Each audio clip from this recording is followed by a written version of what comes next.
When I was a couple weeks short of my 70th birthday, I started thinking about my mother's mother, who lived to be 100, and her mother, who lived to be 102, and my father, who lived to be 90. I began to think that maybe our generation could be the first to routinely live to be 100. When I talked about this at family dinner one night, my granddaughter, who was 5, said, "What are you going to do for the next 30 years, Grandpa?" Hello, I'm Dr. Janet Price. And I'm Gregg Kaloust. And we are Oldish. And this is our podcast, Oldish. If you're oldish or know someone who is, please join us for conversations amongst ourselves And our special guests about what it means to be oldish in the 21st century. If you ever wonder whether you're getting old, you're oldish. What are you going to do for the next 30 minutes? Hi, my name is Greg, and I'm oldish. Welcome, everyone. And my name is Janet, and I am oldish. My name is Lynn, and I'm oldish. Today, we're sitting down for a conversation with Lynn Brown Rosenberg. She's definitely oldish, as vital as a person that I've run into lately. She's the author, almost 10 years ago now, was first published, her memoir, My Sexual Awakening at 70. And so we're very curious about that. And we're also curious about how does life look 10 years later. So we're going to have a conversation and see what it's like to be oldish. So welcome, Lynn. Welcome, Janet. Welcome, Greg. I wanted to say that one of the things that's exciting for me about talking with you is as Greg and I pulled this podcast together over time, and now it's been about a year, one of the themes for us has been how can we approach aging differently than our previous generations? So, what does it mean to complete a job? What else do we want to do? As opposed to you're retired, you're done. And so thinking about all of that as the part of us that's sexual is very exciting too, because that also, was such a message. And your book certainly touched on that in so many different ways, how we were raised. I was talking to Greg last night as we were preparing for today and just saying, your story is some parts of your story around the sexual piece, sexuality piece is so resonant for, I think, females growing up in that era, as far as the messages we got from our moms, the messages we got from society. And so, as we're aging now, how can we think about this differently? So your book definitely touches on all of that. Yeah, it does seem like there was while we were growing up, and we're approximately, we're in the same generation, we're boomers. And I remember growing up that I had a sister and I also have a brother, and our sister was taught to be feminine, demure. I'm sure that if my mother had to talk with her at all, it was along the lines of, don't do that. And when you do it, don't enjoy it. And certainly don't let anybody know that you enjoy it. And the message to me and my brother was pretty much, don't mess around with nice girls, but have as much fun as you can. And I think those are common messages in our generation to boys and girls. I have no idea whether historically those are messages, but it certainly seems common in our generation that those are the messages that we got. And those are the messages that the culture that we grew up in puts out. The Dick Van Dyke and Mary Tyler Moore and separate beds and that sort of thing. So, you evolved out of that, Lynn. Can you talk to us a little bit about that?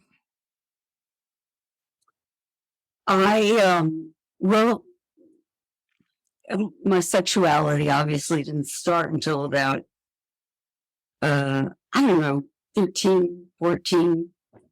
And the best example I can give you is when my parents took me to a resort called Highland Springs. It's a little bit before Palm Springs. And one night, the resort gave a party for teens. And I went, I was about 14 then, I guess. And I met a boy, 16, very exciting, handsome. And we danced and we talked. And he said, would you like to take a walk? And I said, sure. So we walked out in the moonlight. It was so romantic. And we wound up on a chaise lounge and kissing. That's all we did, was kiss. And not long after we got on that chaise lounge, my parents found me. And my father's booming voice said, Lynn, get up. And I got up. And they sent the boy away. And on the way back to the cabin, my mother said, any woman who enjoys sex is a prostitute. So that didn't bode well for my having an interest in sex. They didn't believe me. I had no intention of going any further. I had been well indoctrinated. But anyway, that's what happened. And we left 2 days earlier than we were supposed to. It was traumatic for me. Yes. And that's just It sounds like a kind of a foundational point in your sexual development to have the excitement of being with this cute guy and, under the moonlight, and then to suddenly have your parents interrupt that and tell you that basically you were a prostitute if you did that. Yeah. And they didn't trust me and they didn't believe me. And that was added on to the message about sex. So it was a pivotal moment. Really was. Yeah. And there were things even earlier than that. I remember when I was 12, I think my parents were trying to sell their house and move somewhere else. And the real estate agent was a man in his 20s. And even then I said to my mother mistakenly, after he left, I said, I think he's attracted to me. And I did. And she said, absolutely not.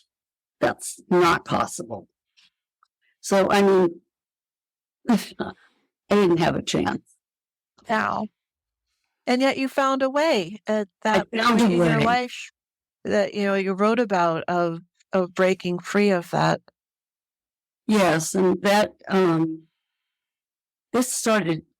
that was quite a surprise to me. I was then in my 50s and I was leaving one place to go to another, moving. And I looked through a lot of boxes I had, and was trying to figure out what to keep, what to give away. And I just, all of a sudden it occurred to me to evaluate myself. And I realized, it hadn't stood out for me like it did at that moment, that I hadn't had sex in 12 years since my husband died. And I had no interest in meeting anyone for the first 5 years because it was so difficult to go through that, the loss of him.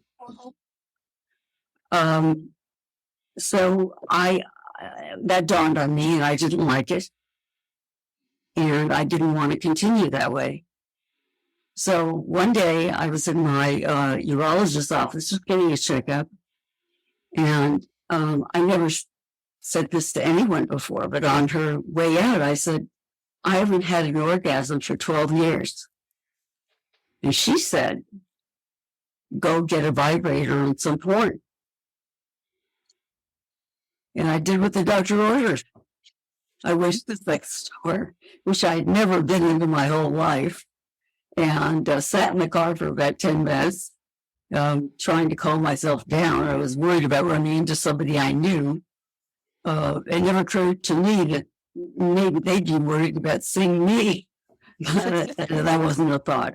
So anyway, the people were very nice and very helpful. And I walked out with those items. And I took my little purchases home, tried them out. And lo and behold, magic. Right away. And I watched that tape a few times, and then I got tired of it. So I, seeing a psychologist, and I gingerly mentioned that my interest renewed in sex. And I started to tell him something, and I hesitated, and he said, I've heard it all. And so I sort of put my mind at ease. I was still a little uncomfortable, but he was fantastic. He was absolutely fantastic.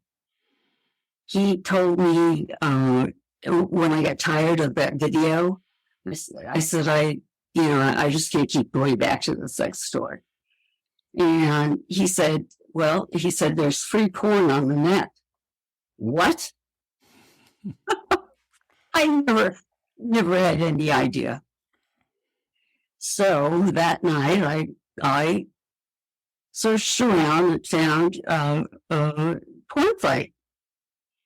And one video in particular really got my attention and stayed with me. And that was, it was of a naked man and a woman. I can't remember whether she was partially dressed or not, but anyway, all she did was touch and talk and touch. All she did. And it was so hot. And this guy, he was very happy man. I was thinking while you were talking about, I wondered what it was like for you to have these experiences at this point in your life, as an oldish person, something that I'm guessing you never expected was possible, was a part of you. And I guess I'm just thinking about, sometimes when we have these experiences at this point in our life, it can be, I guess this is obvious, but so rejuvenating and such a sense of, strength that even as we're getting older chronologically and older in our body, we still have this opportunity to have amazing new experiences and new understandings and new knowings of ourselves. I must say that I did not tell my real age when I joined a sex site. I looked younger than I was, and so so I didn't tell the truth, but the enjoyment part was definitely there. Well, I remember that from your book, is that you I think you said that you tried just saying your age and you weren't getting as many responses. So then you changed your age, which I thought was so just reflective of our society and assumptions and stereotypes. But then you found with some men that they had also changed their age. Yeah, right. Yeah. And I swore I'd never need anybody from the site. That was the guarantee that I put in my mind so that I would permit myself to do this. To go on this sex site. Yeah. But I did meet somebody. So I surprised myself about that too. He came in from Virginia to meet me. And I did tell him my real age. Okay. It didn't bother him. Okay. You never really know what's going on with somebody else on any site. And certainly not on a sex site. I would think that you don't really know what's going. You don't even know who they are, so you don't. You don't have any idea really what's going on in their heads.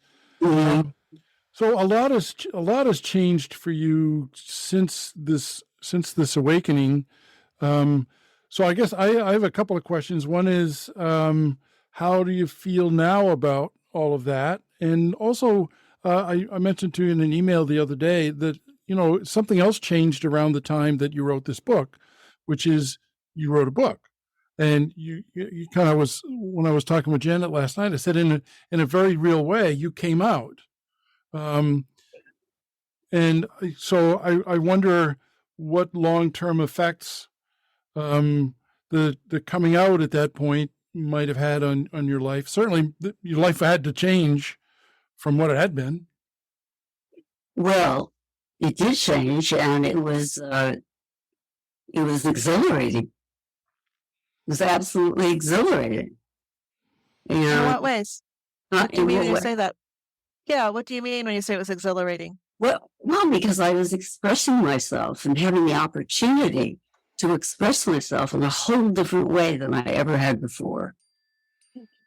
And it was glorious. It was incredible. And that's how I came to write my book, because I thought, I bet there are other women who have had a background similar to mine. And maybe I could share these things that I've gone through. Maybe it would help someone.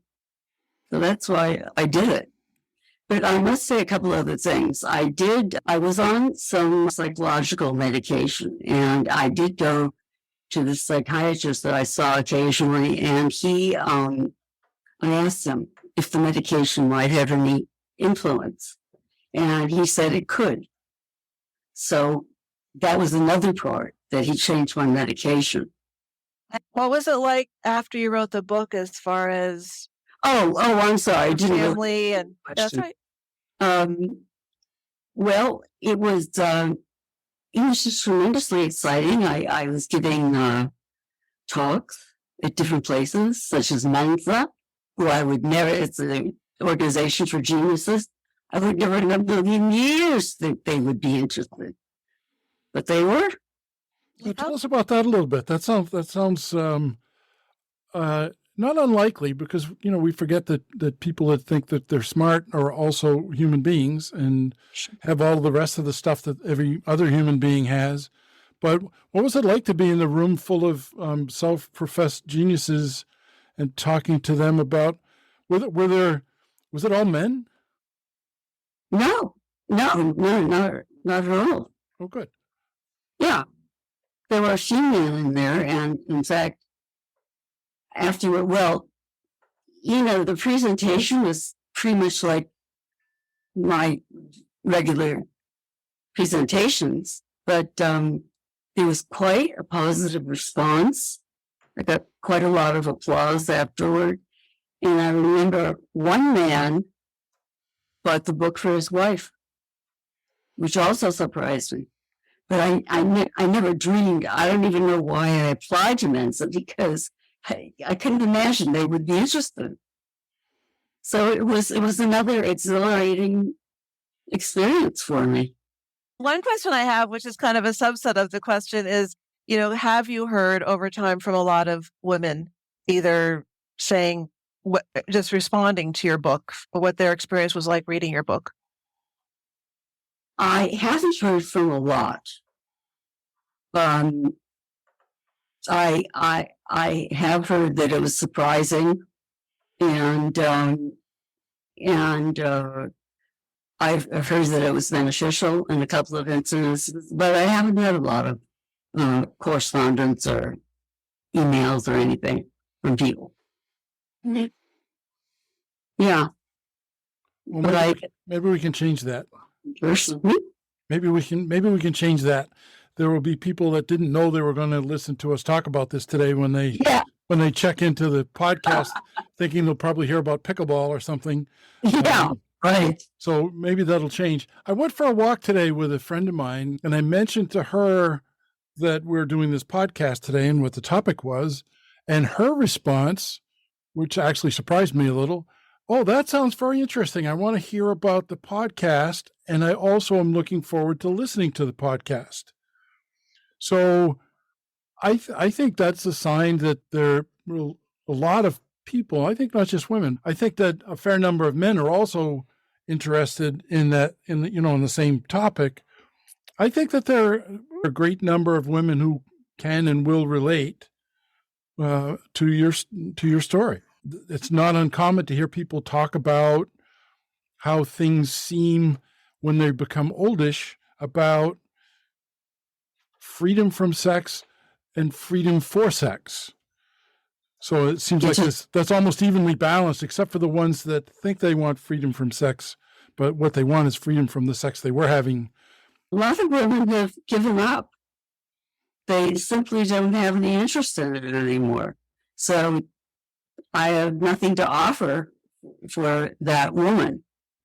But anyone who thinks they be repressed and they can look into themselves and ask themselves, or if they're just not fulfilled in their sex life, these are different offerings that I went through that I experienced that were positive for me.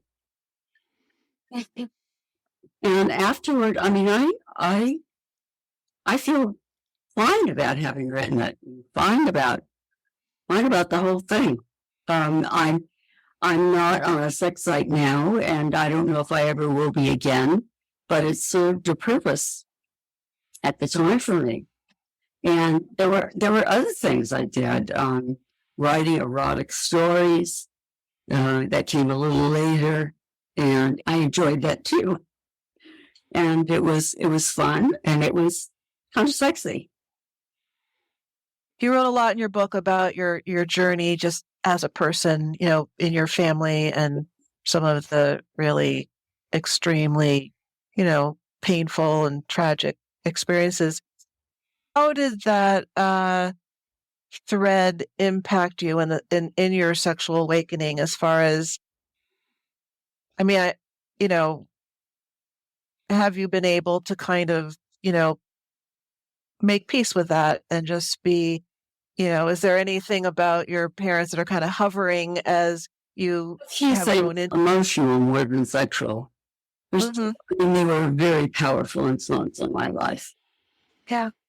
You know, so I get a few things every now and then, but I felt so free. I felt like I had gotten out of prison. Yeah. That is exactly the way I felt. Oh my God, there's this whole world I didn't know anything about, not a clue. And I just went with it. I mean, I always said no to myself first. Oh no, I'm not going to do that. I can't do that. And then I think about it, like, well, maybe I'll try it. It was all a very interesting and fun experience. What do you think helped you take that leap? Well, I think my doctors I know they did. They gave me permission. Yeah. Permission. They gave me permission. I did not have that with my parents. Yes. I was forbidden with my parents. Yes. But I felt like the chains were off me. I do think that what you said about, you know, that there's some women who just have given up and that's it, but that there will be some women who read your book, who hear this podcast, who've heard you speak in different places, where it's been that experience of just not realizing that you can think differently about yourself, about sex, about all of that, and not have these kind of externally put on you rules and things that ways you're not supposed to think and not supposed to enjoy. So I hope that people listening to this podcast will hear that in what you're saying and go out and read your book. Thank you. Yes. Yeah, that'd be great. I'm actually giving another talk. I'm in on February 11th. I'm giving a talk in downtown LA at a venue called Violet Noir, not Violet Noir, downtown LA. And I'm doing this. This will be the first time that I've ever done this before, but another sexual oriented, she wrote a book and so forth. She's also into this whole thing. and she and I will be asking each other questions. And it seems like it'd be fun. Yeah, But yeah, they'll probably. I know. Have you come up with it with questions? I'm hoping they're going to tape some of it, that we might be able to share some of our talk with, like, on Facebook or other places. Yes, we have questions. I'm tempted to ask you to share one of the questions with us, but I don't want to spoil it for the people who are going to be there. Well, it's a mix. It's a mix of aspects of my life. Some of it is about my background, my home life, and some is about my evolution, my journey. So, it gives the audience a chance to kind of see the whole picture, not just one part of it. Even though we don't have that many questions, but it kind of covers a wide spectrum. So shifting a little bit, you're clearly still oldish. You're not old yet. You're still oldish. So we generally ask our guests two specific questions. One is, in your oldishness, what is it that excites you and what is it that makes you afraid? Oh, that's an interesting question. Well, what excites me? Was that the first part? Yeah. Well, I'm still excited over sex. I still, have this great desire for it. What really keeps me going is writing, creating. And I'm now writing my fourth thriller, psychological thriller. Oh, And while giving talks about my book and keeping that going. And I love research. I'm very curious. So that kind of keeps me going too, learning about different people and things. And this one I'm working on now, something was missing, and I thought about it and I realized what it was. And I have talked to people in the law before, but I needed to talk to a homicide detective. That's what I needed. So it's not easy finding these people because they're very busy.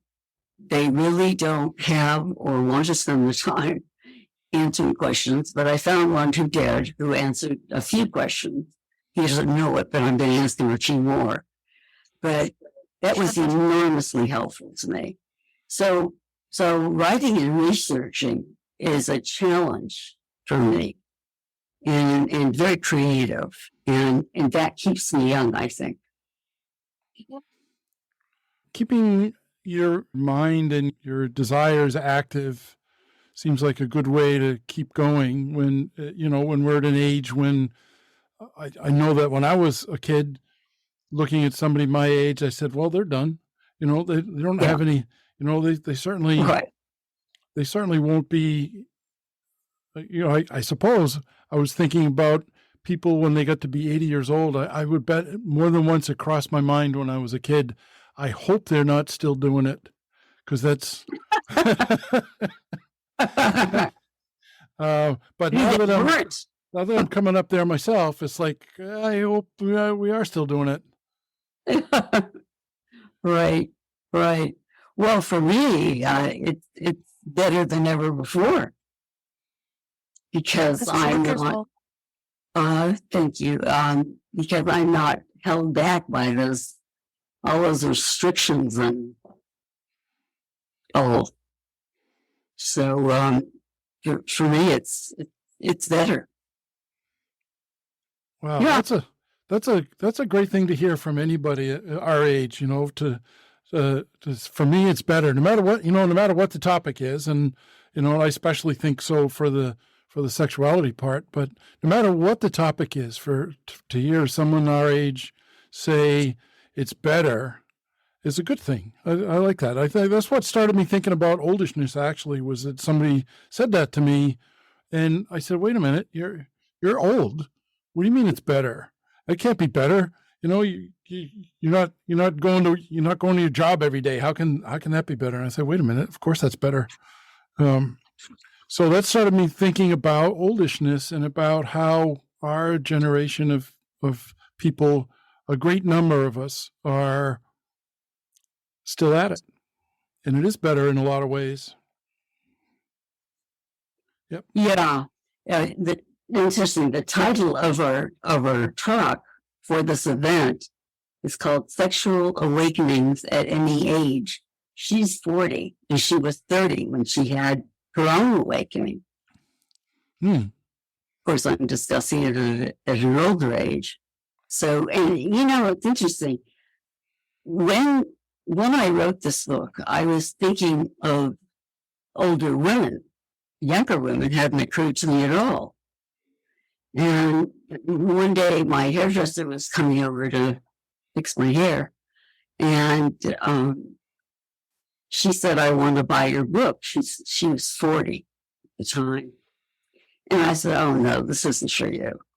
And, I didn't want her to waste her money. I wasn't going to take advantage of her, but I didn't think it would help her. And she said, oh no. She said, my background was that sex was bad. Uh-huh. Then I realized that it might not be helpful to just older people, but young people too. Yes. That sounds like such a creative idea to have the two of you talking together. So then the other question is, what scares you about aging, about being oldish? Well, that I won't be around as long as I would have been around if I was 30. I don't have as many years to one thing happened to me, something happened to me. I was going for a scan for some problem that I was having, and they gave me a liquid contrast. Contrast is the name of it, to swallow. So I guess I could see different things better on the scan, whatever. And I took it, and I went for the scan, and afterward, I couldn't get up. I was dizzy. And then evidently my heart stopped. Yeah. And I was sort of kind of really awake when it came back. And I said, but they were still treating me. There was a room full of doctors and nurses. And I said to one of the nurses, hovering over me, I said, am I going to die? And one on the right side of me said no, and one on the left side of me said, I'm not so sure. So I thought, I can't die. With all the writing I've done, I'm not done yet. They were able to revive me. Yes. So not that day. Not that day, but Not that day. learning. Yes. So that's one Yes. thing that I'm not thrilled about. Uh-huh. And I guess physical problems, because I have a few. Hard to be my age and not have a few. So there are challenges that I have at this age that I didn't have at other ages. In your book, you mentioned that you've had many major joints replaced because of Yes. arthritis over the years. Well, what was going through my mind when I was reading that, and I think it's probably worth sharing it with you now, is that I recently visited an aunt of mine, and she's had both knees, both hips, both shoulders, and she has a pacemaker, and she just turned 101. Wow. So, and she lives alone in an apartment, Oh, wow. takes care of herself. She has family nearby who come by and make sure that she has, stuff in the refrigerator when she can't get out, Right. but takes her shopping. So she goes grocery shopping and That's does amazing. that. So So don't give up yet. No, I'm not. I'm not. No, I'm definitely not. No, the next book will be how I succeeded in enjoying sex at 100. Ah, great. Oh, I'm kidding. I will look forward to that. Yeah, thanks. Oh, And one question I was going to ask you, but I think you've already answered, and I know we're getting close to the end of our time, was if you felt like there was an end date as far as being able to enjoy sex. So I think some people think like, but when you're 60 or when you're 70 or when you're 80, you're probably never, so do you have a sense of, boy, by the time I'm this age, I probably won't want to have sex anymore? I don't. And another thing I might add is that I like men younger than myself. So that keeps me younger too. Yes. Yes. Yeah. So, no, I don't have any end date. Finally, I'm free of restrictions. So I'm not setting myself up for, I don't know, as long as I feel good and have someone to enjoy being with. I have no limit. Exactly. Exactly. Is there anything else you want to say to us, Lynn, before we wind up? I guess I'd just like to say how much pleasure has come into my life because of this adventure that I had. And it's really a wonderful thing. Well, Thank you for sharing that. yeah, that's a good that's a good place to end, I think, because if you can end on a high note like that, then that's a good place to end. Well, I'm certainly glad to have finally met you after all these years. I first read your book not long after it came out, and so that was almost 10 years ago, and you've been on my mind all that time. It crossed my mind to say, I wonder if I should try to find this woman and talk to her a little bit, because this is really interesting. I hope that things continue great for you. I'm very interested in having an opportunity to read one or more of your thrillers when those come up. Thank you. I Yes. Published yet, but I will keep you posted. Okay, well, if you need an advanced reader, I volunteer. Oh, okay.